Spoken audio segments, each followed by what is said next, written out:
აი ამ ფუნქციის გარეშე თუ ტვირთავ ვიდეოებს სოციალურ ქსელებში, აი არ ვიცი რა უნდა გითხრა რა.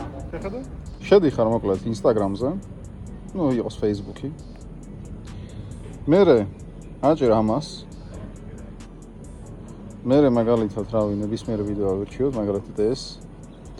და სანამ ატვირთავ, აი ამას სტიკერს აჭერ და პატარა ესე გულს დაურთავ მოკლედ რა.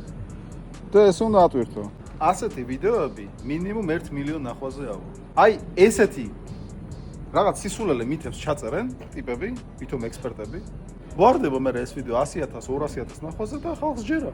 იმისთვის რომ შენი ვიდეო გავარდეს, ან რომს არ გავარდეს, 1000-მა კაცმაც კი რომ ნახოს, მაგრამ მიზნობრივმა უკვე იმ 1000 კაციდან შეგიძლია 1-2 კლიენტი მაინც იპოვო. შენ თუ დაძდევ ნახვებს და რაღაც ფუნქციების გამოსწორებას, ეგ არის ძალიან დიდი შეცდომა. შენი ვიდეო უნდა იყოს გასაგები შენი მიზნობრივი აუდიტორიისთვის. მხოლოდ ესე ექნება აზრი შენ ვიდეოს. ნუ გჯერა სისულელეების, თუ გინდა სერიოზულად მოვკიდოთ შენს კონტენტს ხელი და მაგრად სერიოზულად გამოსწორდა შენი გაყიდვების ამბავი და გახდეს ეს სტაბილური და მზარდი, მომწერე Instagram-ის პირადში და გავისაუბროთ.